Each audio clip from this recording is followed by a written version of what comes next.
I'm saying? Man, you sound like Philly. That's funny as shit. Shaving my beard after The this. beard.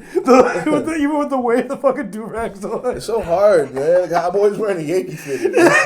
We're in a football show. You know, we're talking about football stats. It's hard to not wear a Yankee fitted, so do-ragging it this week. He goes with everything. I'm so hood. Yeah, I wear my pants below my waist. Man, T.I. was really proud. T-Pain was so proud to sing that shit, man.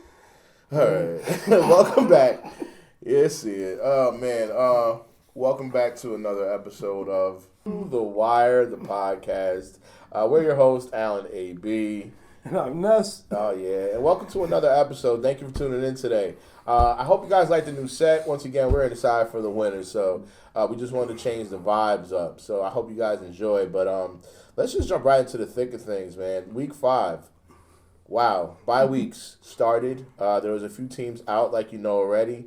And this week, we actually had to go ahead and address there were some not only absences, but there's also some more people that are going to be absent going forward after week 5. Am I correct? Oh, yes. Yes, indeed, sir. You want to tell the fans what's going Oh, on? so apparently Robert Seleh, head coach of the New York Jets, lost his job today. Woody Johnson just walked in, didn't even discuss it with the general manager, nothing. Just came in, handed him his papers like, yo, you fired my guy, get out. They didn't even allow him to see the players. That's He didn't even get a chance to address the team. They just had security escort him out first thing in the morning. I don't know about you. That sounds personal.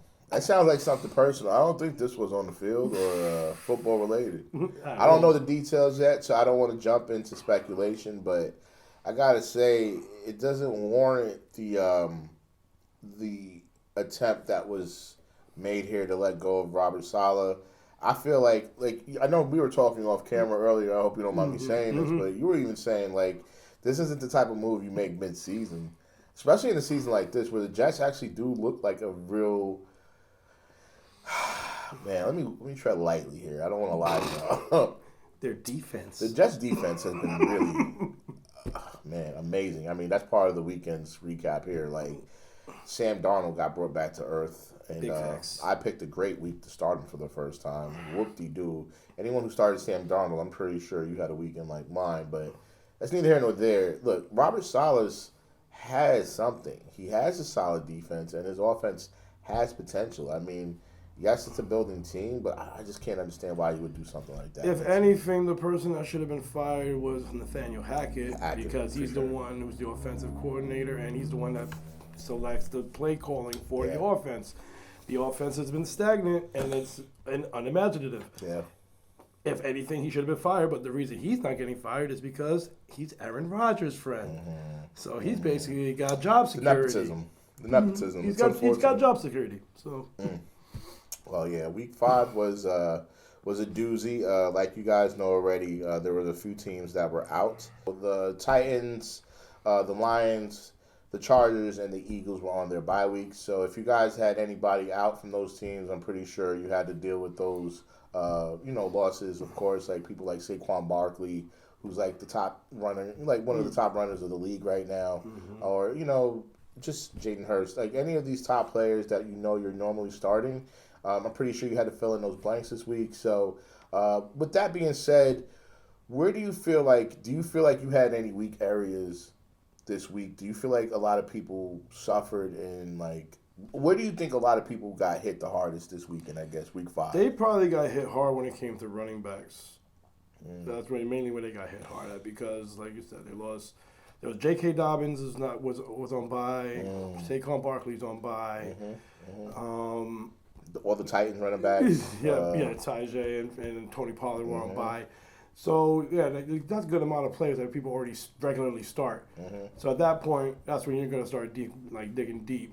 Yeah. And then luckily, if you happen to pick right, you came up good. Yeah. I mean, hopefully, hopefully you didn't have anybody like Jahmyr Gibbs or, David Montgomery, who hasn't really been doing much this year, but still, Montgomery, has he been going? Oh, yes, he has, my friend. Take that back. He has. So hopefully you haven't had someone like Jahmyr Gibbs or David Montgomery, because this is one of those weeks where you probably had to fill in those voids. Well, the bye weeks do continue, just to make sure that we continue on. We do want to make sure that we prepare you for the next week. Week 6 is amongst us right now, so while we go into week 6, just make sure that you're prepared for these teams to be out of your play. The Miami Dolphins are going to be on their bye week this week. The Minnesota Vikings are going to be on their bye week this week. The Los Angeles Rams and the Kansas City Chiefs. If you have anybody on these teams, Kyron Williams, Pat Mahomes, you're going to have to find some way to fill in those gaps because those are really effective players in the teams. And let's be real, nobody's been playing anybody from Miami since Tua's been out. Oh, you already know what it is. The only person that people were playing got injured this week in A-Chain. Yeah, true. And last week. And even that, it's been sad without Tua. Crazy. People were hating on that man a few years ago. You know what? While we're on the topic, right, before we jump into the waivers, they're saying that after this bye week, right, there's talks of Tua coming back to practice. I'm torn on this. You already know where I stand on it. If he's good, what have I said off camera? He better have a Guardian cap on. Yeah. He's gonna be walking around with them big ass Super Mario helmets on his head. Look, as much as I want to see players on my team like Tyreek Hill benefit from this, I really don't think he needs to come back on the field. Like, bro, just count your wins. I know the Dolphins aren't going to stop him because they want their money. They want their money's worth. They want all their money's worth. They give them that deal. They want to collect. They want that return. They want that ROI. They want that ROI. You know what it is. They don't really care about the best interest. But at this moment, I mean, look, we're expecting Tua to return after the bye week. So if you have Tua on your team, just be prepared for anything. Because, I mean, he could return. Mm-hmm. He could make that decision last minute. We don't know. Like, this is so up in the air right now. So if you're a Tua owner, I wouldn't let go of him yet. I mean, while we're going into the waiver wire, I would start with that. With these teams going on the bye weeks, there's going to be a lot of movement, and it's going to be hard to make moves. So that's why, even with that in mind, I don't think we're going to be doing the drop list this week because it's going to be hard to make decisions with so many people out of play with and a lot of injuries going on. Mm-hmm. But I guess we can start with another segment. Yeah, let's go with our ad list. Yeah, we're gonna go with another segment. Before we get to the ad list, we're gonna start with one of our normal segments. Today, we're gonna jump right into the watch list.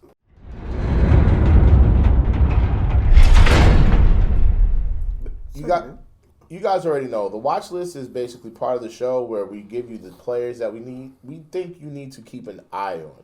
Not necessarily adding them to your team, especially now when it's hard to make decisions on who to drop.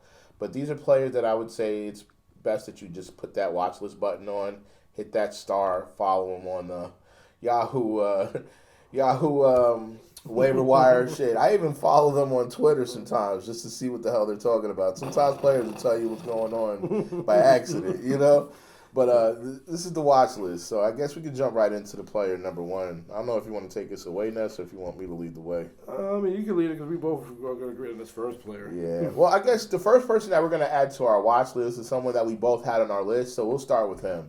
I'm going to jump right into the wide receiver for the Dallas Cowboys, Jalen Tolbert.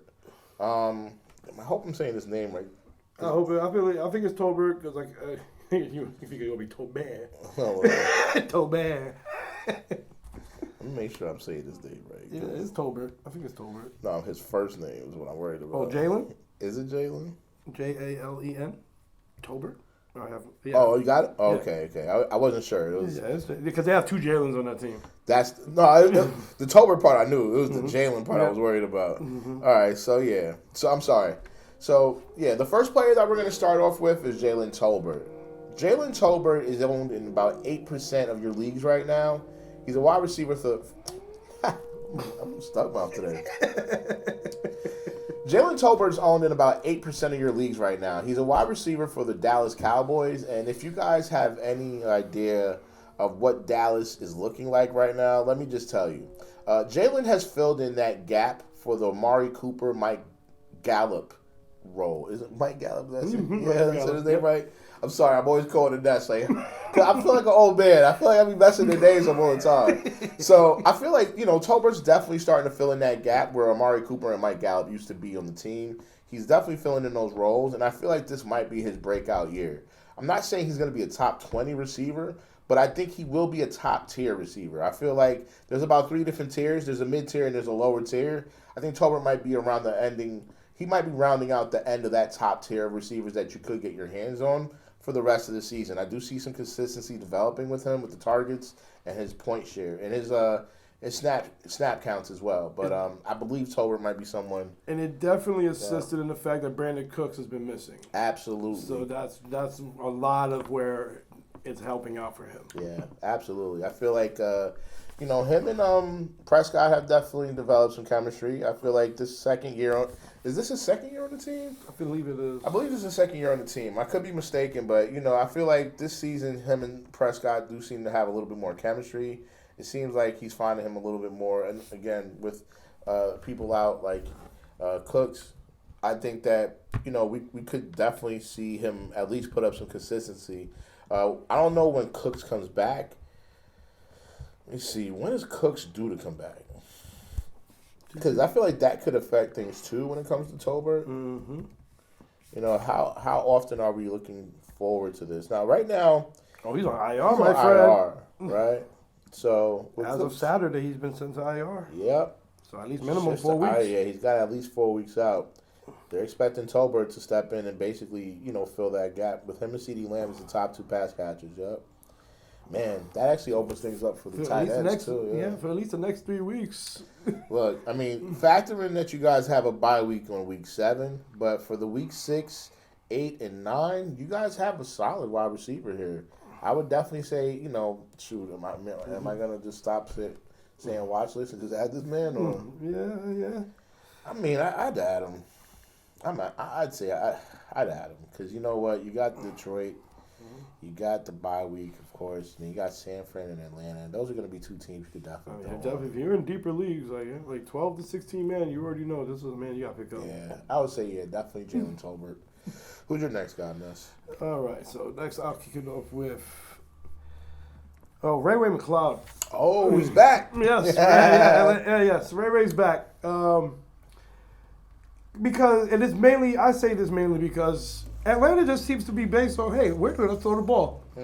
Like, did you see Kirk Cousins throw up 509 yards last game? Mm-hmm. That went to everyone. Mm-hmm. Everyone was able to eat. Everybody was able to. Drake London ate. Darnell Mooney ate. Ray McCloud ate. Everybody was able to eat. Even Kyle Pitts was a factor. I saw. So I want pieces of that. I want pieces of the Atlanta offense. I never thought I would say this post Matt Ryan, but here we are. I agree with you, actually. I think Ray. I had him for a minute and I dropped him.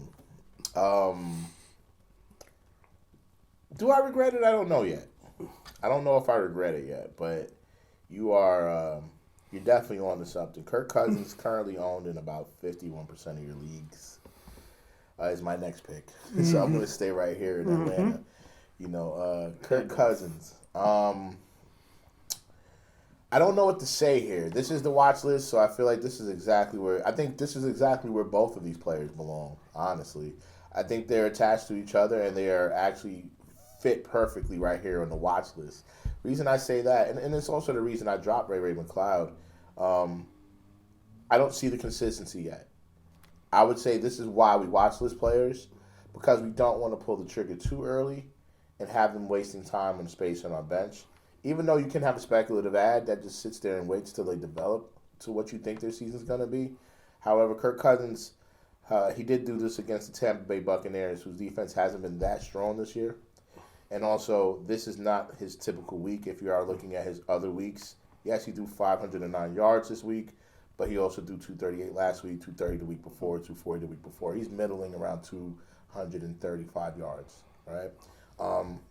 Another thing, too, his passing attempts surged past his normal attempts this week. He definitely normally takes about between 30 and 35 attempts a week. This week, he took almost 60 attempts. He damn near doubled his normal amount of passes this week. So I am saying this to say damn, those are an amazing game, right? However, I don't want to get excited by the big fish. This is something that doesn't come often. I do want to see consistency before I say, hey, pull the trigger and add him to your team. However, I think Kirk Cousins and Ray McLeod, 2 amazing ads this week. Yes. Who's your next guy, Ness? Next person we're gonna. I have Antonio Gibson. Okay. Running back for the New England Patriots. Blast from the past. Yes. Used to be on the Washington Commanders. Now he is a Patriot. Slowly getting reps in. How's he looking? Why would you add him to the watch list? Mainly because Ramondre Stevenson hasn't been the player that he was projected to be in the beginning of the season. He has some fumbling issues, and he's been really underperforming. And in that time that he's been having some issues, Antonio Gibson's just been slowly picking up reps, and he's been looking at the clear better runner. Yeah. And he's looking like it's better, even though it is the New England Patriots offense. So, I mean, that it would honestly be from a game-by-game basis. He's not like an every week play, but it's definitely a speculative ad. I understand. I actually get why you would say that. Yeah, Ramondre Stevenson hasn't been playing amazing this week. So, if you are weak in the running back position, it can't hurt. It can't hurt. I would say, yeah, why not? I think that's not a bad watch list. The last player I'm going to add to this watch list is another running back by the name of Jalen Wright. A whole lot of Jalen's here. Jalen Wright, the running back for the Miami Dolphins. He's currently owned about 8% rostered. Jalen Wright, I just want to talk about him for a second. Jalen Wright, a lot of people are probably going to stay away from Miami for good reasons, like you were saying earlier. You really typically don't want anyone in the Miami backfield, wide receiver. You don't want anyone on that team right now. It's looking like a red flag until we know what's going on with Tua. However, at this moment, you have a really broken up backfield at the Miami Dolphins. Mm-hmm. Everyone's injured. Yep. I mean, A-Chain just had a very serious. You saw the concussion that happened last week. Raheem Mostert has been having a nagging injury all season.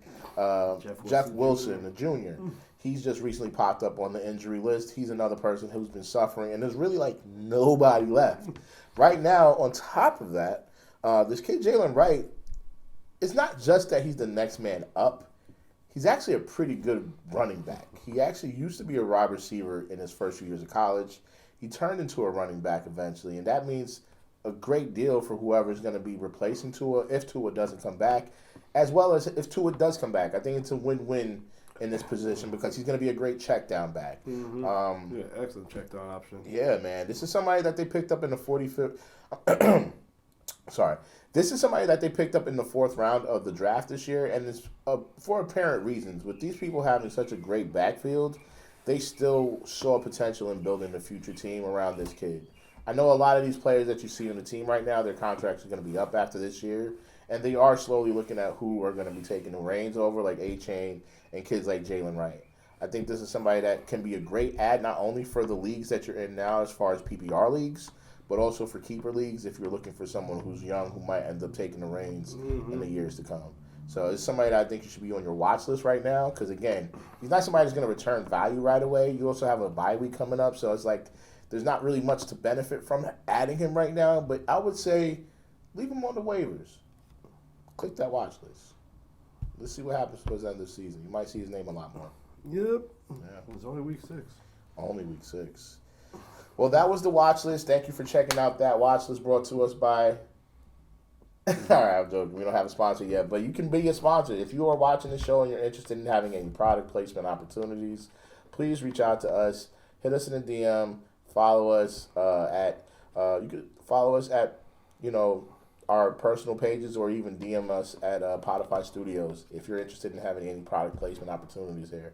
But going forward, we're going to move on to the next part of the show.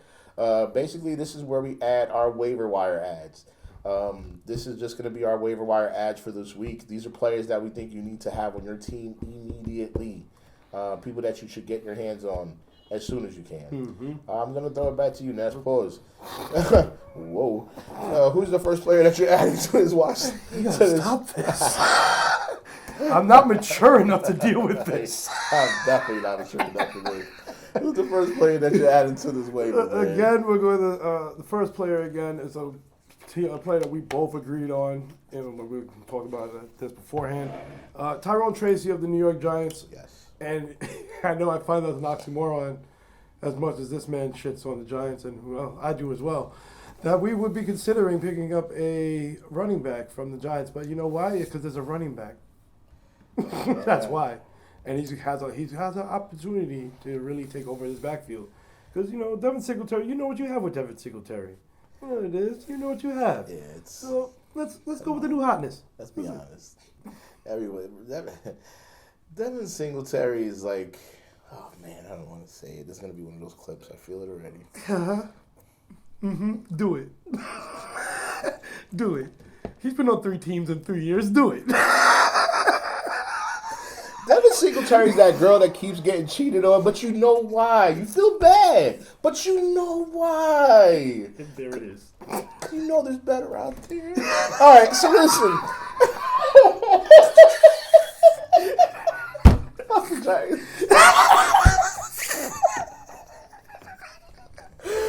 I take full responsibility. It's your fault. I'm trying to hold back. It's with my fault. I feel like I have to hold that back. I'm going to get in trouble for that one. Somehow, some way, it's going to come back to bite me in the ass. Anyway, listen, man. I say go ahead. I agree. This is somebody that was both of our watch lists. Tyrone Tracy is basically 23% roster, so he's very available right now. Also, Devin Singletary being injured opened a really great window for Tracy. One thing you probably don't understand, because you guys just probably think, oh, yeah, he's the next guy up because he just got added. He's the next guy up, so we just got to add him. Listen, if you're not watching the games, study the games at least. Don't just add people because of the waivers. Understand why they're there, okay? Mm-hmm. If you were paying attention, he wasn't even the next guy up. I'm not sure if a lot of people know this. Eric Gray was the next guy up.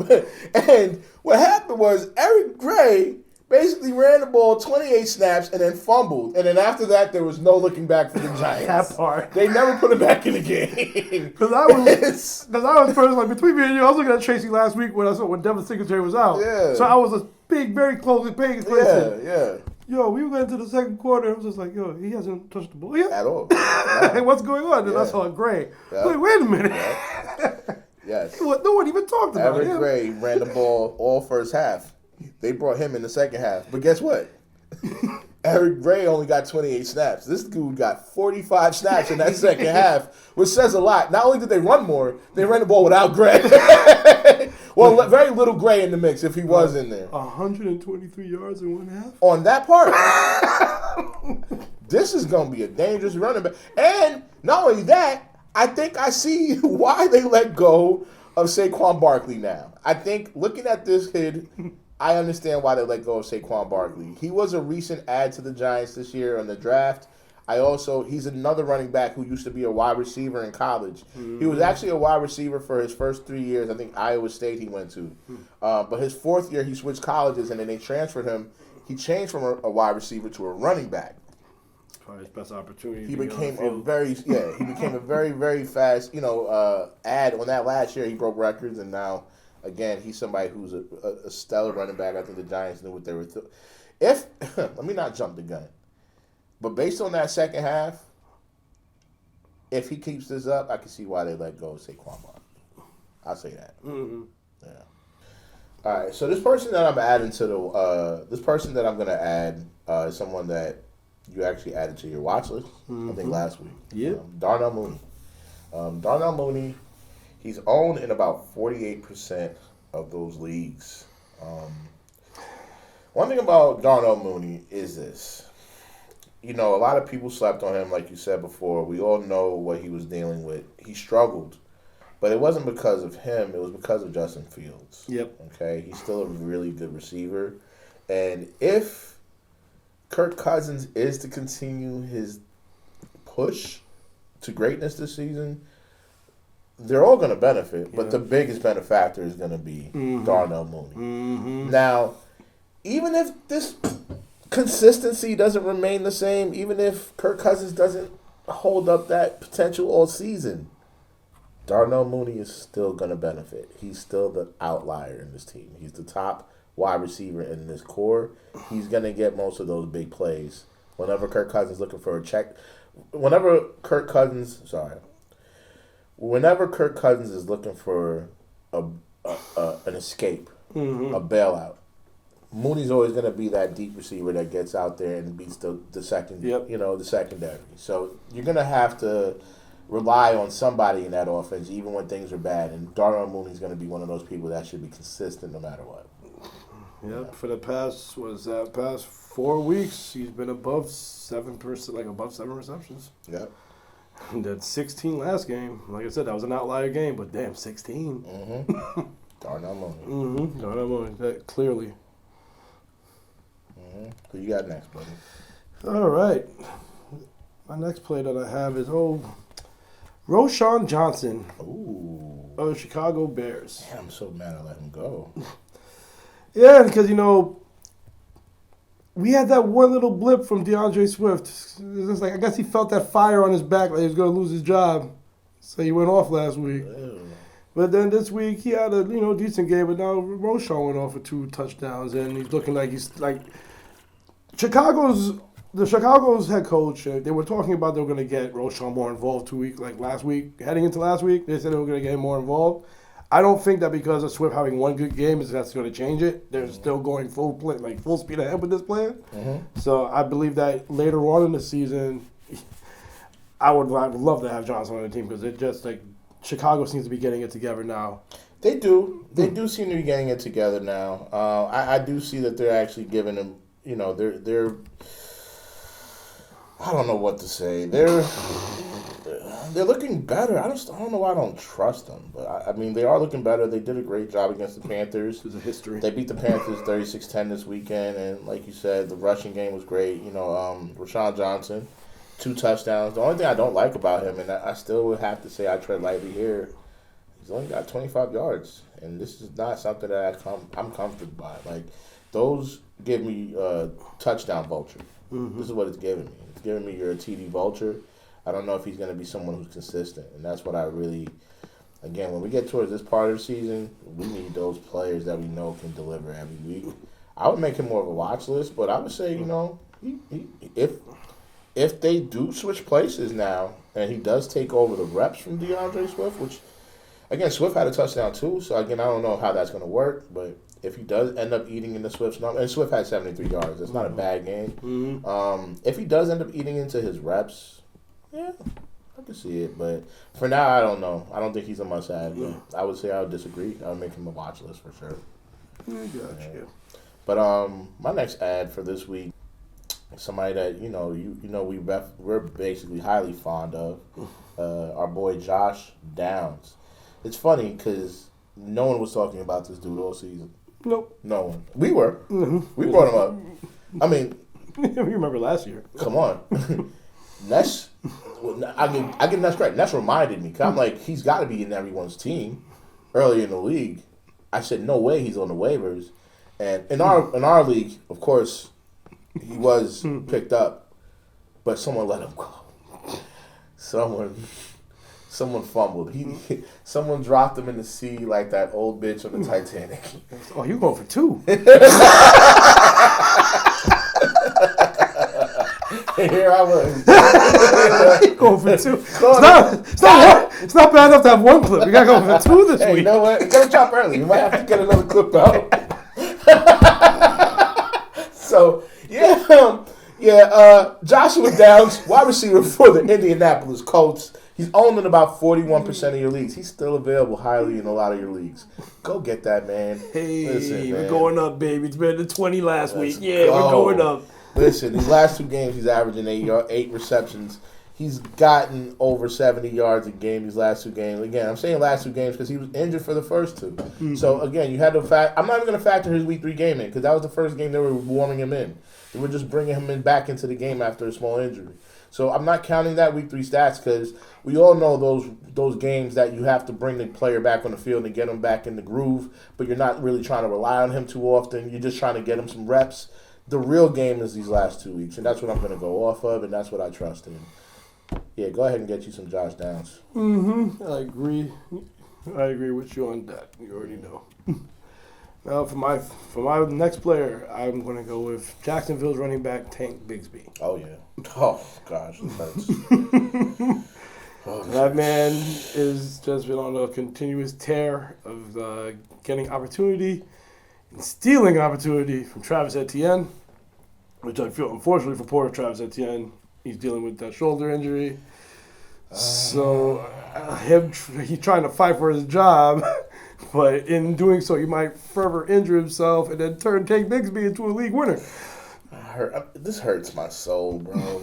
This hurts my soul. Because, like, this is 2 years in a row, man. I don't know. I am not, okay? Mark my words. I am not naming my fantasy team after a player anymore. This is the second year in a row that I've gotten mad and cursed by putting a player's name on the cover of my team. Like, I'm serious. Last year, I was, don't call me Hefe, because my biggest player, my number one pick was Justin Jefferson. 6 weeks straight, I was killing my league. 6-0. And then I went on a sad, disastrous losing streak after he got injured, and he was no longer viable after that week 6 game. It seems like the same's happening for my team now. My team's name is Niggas on the Run ETN. And that's right, you guessed it. ETN is my starting running back in my league. And he's had this nagging injury. I'm really afraid. I actually tried to trade Travis Etienne away last week, and I am still trying to trade Travis Etienne. If you are a Travis Etienne owner, I recommend trying to get someone to trade with you before deadlines, because this is clickbait. This is easy trade bait. Travis Etienne is getting. Normally, he's the workhorse back in this team. And you know how they are. They don't really do committee. They workhorse the hell out of ETN. Well, it also helps that Bigsby was terrible last season. He was. But ETN has been the workhorse here. So typically they don't really do the whole committee thing. But if ETN is outshined during this time down, he might not have his job coming back. So if you are an ETN owner, you should definitely, one, go ahead and get Bigsby. Because you know what? Great handcuff. And wish I did that. 2, go ahead and try to trade ETN away. Get you some good capital if you're short at wide receiver, or if you're short at tight end. Hopefully you can get a stud for that. I'm sure you can get some good capital. All right. The last player on our ads for this week is Ty Shanlin. Ty Shanlin is the running back for the Minnesota Vikings. He's currently owned in about 28% of your leagues. Ty Shanlin might pop up on a lot of your waiver videos this week. Reason being, Aaron Jones is currently sidelined with a hip injury. And I don't know how lightly to take that or how seriously to take that. Honestly, this is a speculative ad for me. I would watch list him, but this is just too valuable of a position to sit on the waivers. You need to add him just in case. He needs to be on your roster, because if you know the history of Aaron Jones, he always gets injured. There's always a period in the season where he's going to be out. He's always getting dinged and bruised up. He's going to miss anywhere from 3 to 4 games in the season. So it's good to have Ty Chandler. Yeah, Ty Chandler for sure. And it's a hip injury, and he's over 30. My G. That ain't going to be easy. Honestly, this is somebody that might end up carrying the team out for the rest of the season. And the way that and then to add to that, the way that the Minnesota Vikings are playing right now. I was definitely going to say that. Don't you miss out right now. The Minnesota Vikings going into their bye week, 5-0. Led by Sam Darnold. That's nothing to take lightly. I would do with that what you will. But if you want anybody, you always want somebody on a winning team. Okay? Go ahead and get you Ty Chandler, running back on the Minnesota Vikings. That's our cue. You know what it is. The show has come to an end. I'm your boy, Alan A.B. Thank you for tuning in once again to the show that you are watching, which is Through the Wire Podcast. That's your co-host. What's up, Ms. Ness? That's right. Make sure you follow us on our socials. Follow me on Instagram at Alan A.B., on Twitter at RichENT. You can follow me on Instagram at NYNES516 and the same at X, formerly known as Twitter. Yes, I'm going to say that. Yeah, that's what it's called? Sorry, I'm an old man. I don't know what the fuck these apps are called anymore. Hey, and one more thing, man. Before we get out of here, make sure you follow Podify Studios. That's the podcast space that we're at right now. They're actually really dope. They're in the New York area. If you or anyone you know that's interested in getting into podding, or if you're interested in film, reach out to them. We have an offer code below. If you mention Through the Wire Podcast, tell them code TTW. They'll give you 50% off on your first podcast. All right? That's 50% off if you mention TTW when you try to book your podcast. All right? I'm your host, Alan A.B. Once again, thank you for tuning in. You guys have a great week. And good luck on your week 6. The violence continues. There will be blood.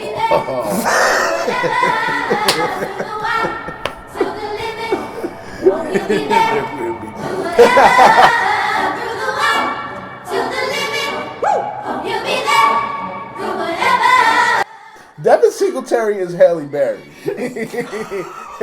He is the Halle Berry of the league. I don't care how decent of a... No, I'm sorry. I'm sorry. You weren't good enough. Oh, shit. Not in Buffalo. Not in Houston. Not in New Jersey. Come on, you can blame Eric Benet in Buffalo all you want, but it's you. It's not. I'm done.